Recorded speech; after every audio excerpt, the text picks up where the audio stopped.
Hello friends, ഇന്ന് ഞാൻ ഉണ്ടാക്കാൻ പോകുന്നത് ചക്കടയാണ്. ചക്കട നല്ല ടേസ്റ്റിയാണ് കേട്ടോ. കഴിക്കാനായിട്ട് നല്ല നൈസായിട്ടും നല്ല ടേസ്റ്റി ആയിട്ടും ചക്കട എങ്ങനെയാണ് നല്ല സിമ്പിളായിട്ട് വീട്ടിലുണ്ടാക്കിയെടുക്കുന്നതെന്ന് നോക്കാം. അതിനായിട്ട് ഞാനിവിടെ നല്ല പഴുത്ത് നല്ല മധുരമുള്ള ചക്ക കുരുവും അതുപോലെ അതിൻ്റെ ചവണിയെല്ലാം കളഞ്ഞ് വെച്ചിട്ടുണ്ട് കേട്ടോ. അപ്പോൾ ഇത് എന്തോരം ഉണ്ടെന്ന് പറയുകയാണെന്നുണ്ടെങ്കിൽ ഇത് നമുക്കിനി കുഞ്ഞു കുഞ്ഞു പീസുകളായിട്ട് ഒന്ന് കട്ട് ചെയ്തെടുക്കണം. അപ്പോൾ അങ്ങനെ കട്ട് ചെയ്തതിന് ശേഷം ഒരു 1.5 കപ്പോളം ചക്കയുണ്ടായിരുന്നു. ഇനി അങ്ങനെ ചെറിയ ചെറിയ പീസാക്കി കട്ട് ചെയ്ത് വെച്ചിട്ടുള്ള ചക്ക മുഴുവനായിട്ടും നമുക്കൊരു കുക്കറിലോട്ട് ഇട്ട് കൊടുക്കാം. അങ്ങനെ കുക്കറിലേക്ക് ഇട്ട് കൊടുത്തു. ഇനി അതിലേക്ക് ഒരു 1/4 കപ്പ് വെള്ളം നമുക്കിതുപോലെ ഒഴിച്ചു കൊടുക്കണം. എന്നിട്ട് കുക്കറിലെ ഒരു 3 വിസിൽ അടിക്കുന്നത് വരെ നമുക്കൊന്ന് വേവിച്ചെടുക്കണം. അപ്പോൾ ചില ചക്ക 3 വിസിലടിച്ചുമ്പോഴേക്കും നന്നായി വെന്തുടഞ്ഞ് വരും, ചിലത് ഒത്തിരി അങ്ങോട്ട് വെന്തുടഞ്ഞ് വരില്ല എന്നുള്ളൂ. എന്നാലും കുഴപ്പമൊന്നുമില്ല കേട്ടോ. അപ്പോൾ നമുക്ക് അത് 3 വിസിൽ അടിച്ചെടുക്കാം.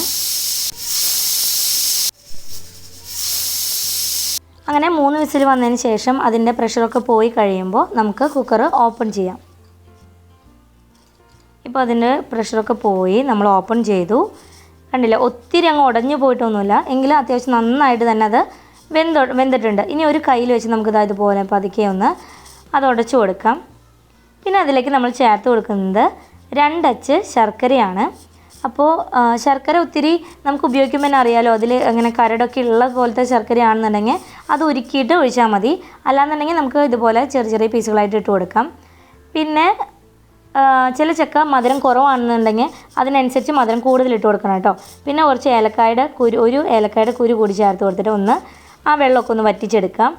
അതിനുശേഷം ഒരു പാനിലേക്ക് 1 ടീസ്പൂൺ നെയ്യ് ഒഴിച്ചു കൊടുത്ത് നെയ്യ് ഒന്ന് മെൽറ്റായി വരുമ്പോൾ 1 കപ്പ് നാളികേരം ഇട്ട് ഒന്ന് വറുത്തെടുക്കണം. അപ്പോൾ ഒത്തിരി കളർ ചേഞ്ച് ആവണ വരെ ഒന്നും വറുക്കേണ്ട ആവശ്യമില്ല. ചെറുതായി ആ നാളികേരത്തിൻ്റെ ഒരു നനവൊക്കെ ഉണ്ട്, അതൊന്ന് മാറുന്നത് വരെ ചെറുതായി ഒന്ന് വറുത്തെടുക്കാം. ഇപ്പോൾ കണ്ടില്ലേ, ഈ ഒരു പാകത്തിന് വറുത്തെടുത്തതിന് ശേഷം നമ്മൾ വേവിച്ച് ശർക്കരയിട്ട് വെച്ചിട്ടുള്ള ചക്കയുടെ മിക്സ് മുഴുവനായിട്ടും ഈ നാളികേരത്തിലോട്ട് ചേർത്ത് നന്നായി മീഡിയം ഫ്ലെയിമിലിട്ട് ഒന്ന് വരട്ടിയെടുക്കണം. അപ്പോൾ അതിൽ നെയ്യൊക്കെ ഉള്ളതുകൊണ്ട് തന്നെ നല്ല ഒരു സ്മെല്ലൊക്കെ വരും, നല്ല ടേസ്റ്റാണ് കേട്ടോ കഴിക്കാനായിട്ട്. അതൊന്ന് ഡ്രൈ ആക്കി എടുക്കണം നമുക്ക്, ഒത്തിരി ഹാർഡായിട്ടല്ല, ചെറിയ തോതിൽ അതിൻ്റെ ആ വെള്ളം തന്നെ വെക്കൊന്ന് പോയി ഒന്ന് ഡ്രൈ ആയിട്ട് ഈ ഒരു പരുവത്തിലായി വരുമ്പോൾ നമുക്ക് തീ ഓഫ് ചെയ്തിട്ട് ഇതൊന്ന് ചൂടാറാനായിട്ട് മറ്റൊരു പാത്രത്തിലേക്ക് ആക്കി വെക്കാം കേട്ടോ. അപ്പോൾ നമ്മുടെ ചക്കടയുടെ ഉള്ളിൽ വെക്കാനുള്ള ഫില്ലിങ് ഇവിടെ റെഡി ആയിട്ടുണ്ട്. ചക്ക ഫില്ലിങ് ഇവിടെ റെഡി ആയിട്ടുണ്ട്. ഇനി നമുക്ക് അട ഉണ്ടാക്കുന്നതിനായിട്ട് ഒരു ബൗളിലേക്ക് 1 കപ്പ് വറുത്ത നൈസായിട്ടുള്ള അരിപ്പൊടി ഇട്ട് കൊടുക്കാം.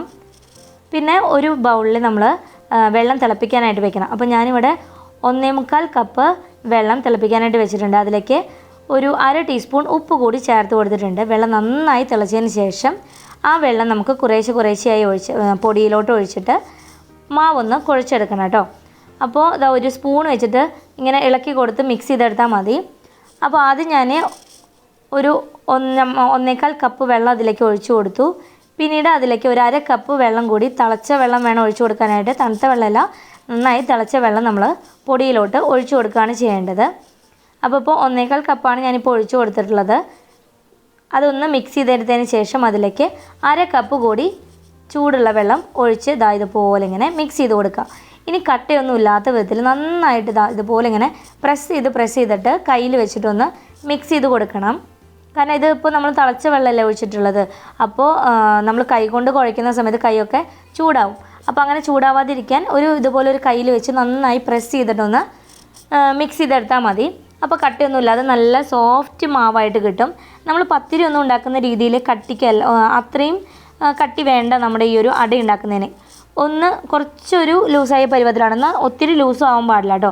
ഞാൻ കാണിച്ചു തരാം. നമുക്കിങ്ങനെ മാവ് എടുക്കുമ്പോൾ ഈ ഒരു പരുവത്തിൽ വേണം നമുക്ക് അടയുടെ മാവ് റെഡിയാക്കി എടുക്കാനായിട്ട്.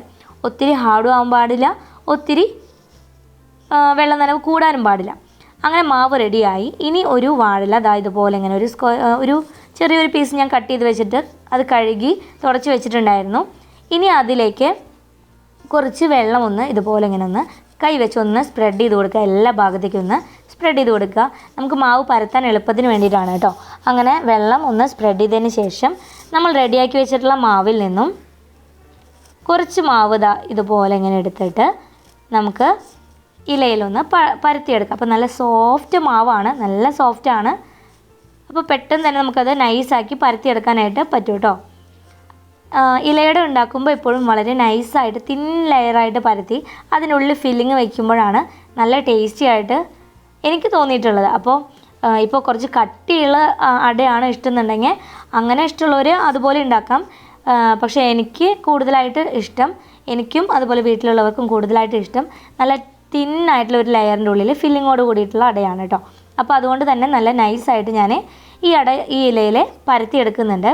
അപ്പോൾ കയ്യിൽ ഇങ്ങനെ മാവ് ഒട്ടിപ്പിടിക്കുന്നുണ്ട് എന്നുണ്ടെങ്കിൽ ഇടയ്ക്ക് കുറച്ച് വെള്ളത്തിലൊന്ന് മുക്കിയെടുക്കുക. അപ്പോൾ ഒത്തിരി വെള്ളം നനവ് പാടില്ല. അപ്പോൾ അട നമുക്ക് ഭയങ്കരമായിട്ട് ഇങ്ങനെ ലൂസായ പരുവത്തിലാണ് കിട്ടുക. അപ്പോൾ ഒത്തിരി വെള്ളം നനച്ച് ഇങ്ങനെ ലൂസായ പരുവത്തിലാക്കരുത്. ചെറിയ തോതിൽ കൈയൊന്ന് നനയ്ക്കുക, കാരണം ആ ഒട്ടി പിടിക്കാതിരിക്കാൻ. എന്നിട്ട് നൈസായിട്ട് ഇതുപോലെ ഇങ്ങനെ പരത്തി കൊടുക്കുക. അപ്പോൾ നമ്മളെടുത്ത മാവ് കുറച്ച് കുറവായിരുന്നു, ആ ഇലയിലേക്ക് കുറച്ചും കൂടി മാവ് വേണം. അപ്പോൾ കുറച്ചുകൂടി മാവ് എടുത്തിട്ട് ഇതുപോലെ ഇങ്ങനെ യോജിപ്പിച്ച് നൈസായിട്ട് നമുക്കിങ്ങനെ പരത്തിയെടുക്കാം. അപ്പോൾ നമ്മളിങ്ങനെ കൈവച്ച് ഇങ്ങനെ പ്രസ് ചെയ്യുമ്പോൾ എവിടെയെങ്കിലും കട്ടി ഉണ്ടെന്നുണ്ടെങ്കിൽ നമുക്ക് മനസ്സിലാവും. അപ്പോൾ അവിടെ ഒന്ന് പ്രസ് ചെയ്ത് കനം കുറച്ച് എടുത്താൽ മതി. പിന്നെ ഇതിങ്ങനെ നന്നായി പരത്തിയെടുത്തതിന് ശേഷം ഒന്നുകൂടി തിന്നാവാൻ വേണ്ടിയിട്ട് ഇതുപോലെ ഒന്ന് കൈ വെച്ചാൽ കൂടുതലുള്ള മാവ് ഇങ്ങനെ നമുക്ക് എന്താ പറയുക വടിച്ചിങ്ങനെ എടുക്കില്ലേ, അതേപോലെ ഇങ്ങനെ എടുക്കാം. ഇപ്പോൾ നമ്മുടെ അട നല്ലതുപോലെ തിൻ ലെയറായിട്ട് നമ്മൾ മാവ് പരത്തി എടുത്തിട്ടുണ്ട് ഇലയിൽ. നമുക്ക് എത്രത്തോളം നൈസായിട്ട് പരത്താൻ പറ്റുന്നോ ആ രീതിയിൽ നമുക്കിത് പരത്തിയെടുക്കാം. സൈഡൊക്കെ നല്ലതുപോലെ വൃത്തിയാക്കി എടുക്കുക. അതിനുശേഷം നമ്മൾ റെഡിയാക്കി വെച്ചിട്ടുള്ള ചക്കയുടെ മിക്സ് ഫില്ലിങ് ഇവിടെ തണുത്ത് വന്നിട്ടുണ്ട്, ചൂടാറി വന്നിട്ടുണ്ട്. അത് നമ്മൾ ഒരു സൈഡിൽ മാത്രം ഇതുപോലെ ഇങ്ങനെ സ്പ്രെഡ് ചെയ്ത് കൊടുക്കുക. 3 സൈഡിലോട്ടും അറ്റത്തോട്ടും നമ്മൾ മുട്ടിക്കാൻ പാടില്ല കേട്ടോ. ചെറിയ ഗ്യാപ്പ് ഇട്ടിട്ട് വേണം നമ്മൾ ഫില്ലിങ് നിറച്ച് കൊടുക്കാനായിട്ട്, പരത്തി കൊടുക്കാനായിട്ട്. അതിനുശേഷം മറുഭാഗം കൊണ്ട് കവർ ചെയ്യാം. അപ്പോൾ കണ്ടില്ല, ആ ഫില്ലിങ് ഫുള്ളായിട്ട് കൊടുത്തു കഴിഞ്ഞിട്ടുണ്ടെങ്കിൽ അത് ഒട്ടിയിരിക്കില്ല. അതുകൊണ്ടാണ് സൈഡ് ഭാഗത്തൊക്കെ കുറച്ച് ഗ്യാപ്പ് ഇട്ടിട്ട് നമ്മൾ ഫില്ലിങ് വെച്ച് കൊടുക്കുന്നത്. എന്നിട്ട് പതിയെ ഇതുപോലെ ഇങ്ങനെ ആ 3 സൈഡും ഒന്ന് പ്രസ് ചെയ്ത് കൊടുത്തു കഴിഞ്ഞാൽ നമ്മുടെ അട സ്റ്റീമറിൽ വെക്കാനായിട്ട് റെഡിയായി. അപ്പോൾ ഇതേപോലെ തന്നെ ബാക്കി എല്ലാ അടയും റെഡിയാക്കി എടുക്കാം കേട്ടോ. ഞാനിപ്പോൾ ഇതൊരെണ്ണം മാത്രമാണ് നിങ്ങൾക്ക് കാണിക്കുന്നുള്ളൂ. അപ്പോൾ ഞാനിവിടെ സ്റ്റീമറിൽ വെള്ളം ചൂടാവാനായിട്ട് വെച്ചിട്ടുണ്ടായിരുന്നു. അങ്ങനെ വെള്ളം ചൂടായി ആവി വന്ന് തുടങ്ങിയിട്ടുണ്ട്. അപ്പോൾ അതിലോട്ട് ഒരു തട്ട് വെച്ച് നമ്മൾ അട വെച്ച് കൊടുക്കുകയാണ്.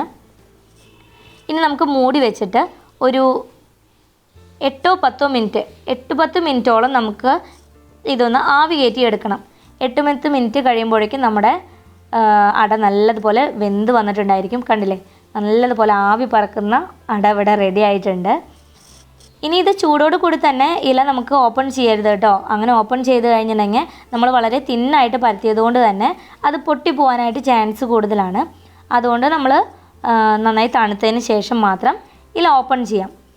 അപ്പോൾ അതവിടെ ഇരിക്കട്ടെ, അതൊന്ന് ചൂടാറി വരട്ടെ കേട്ടോ. അപ്പോഴേക്കും നമുക്ക് ബാക്കിയുള്ള അടയൊക്കെ വേവിച്ചെടുക്കാം, ആവി കയറ്റിയെടുക്കാം.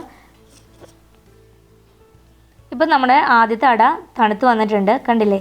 ഞാനിനി പതിയെ ആ ഇല മാറ്റി കാണിച്ചു തരാം. കണ്ടോ, നല്ല നൈസായിട്ടുള്ള ലെയറാണ്. അതിൻ്റെ ഉള്ളിൽ ചക്കയുടെ മിക്സ് വരെ നമുക്ക് നിഴലടിച്ച് കാണാം. അത്രയും തിന്നാണ് നമ്മുടെ അട. നല്ല സോഫ്റ്റും നല്ല വായിലിട്ട് അലിഞ്ഞു പോകുന്ന അത്രയും സോഫ്റ്റും ടേസ്റ്റി ആയിട്ടുള്ള അടയാണ്. അതിനുള്ള ഫില്ലിങ്ങും കഴിക്കാൻ നല്ല ടേസ്റ്റാണ് കേട്ടോ. അപ്പോൾ എല്ലാവരും ഒന്ന് ട്രൈ ചെയ്ത് നോക്കുക. വളരെ ടേസ്റ്റി ആയിട്ടുള്ള ഈ ഒരു അട എല്ലാവർക്കും ഇഷ്ടപ്പെടുന്നു വിചാരിക്കുന്നു. വീഡിയോ ഇഷ്ടമായെങ്കിൽ ലൈക്ക് ചെയ്യാനും ഷെയർ ചെയ്യാനും കമൻറ്റ് ചെയ്യാനും മറക്കരുത് കേട്ടോ. Thanks for watching.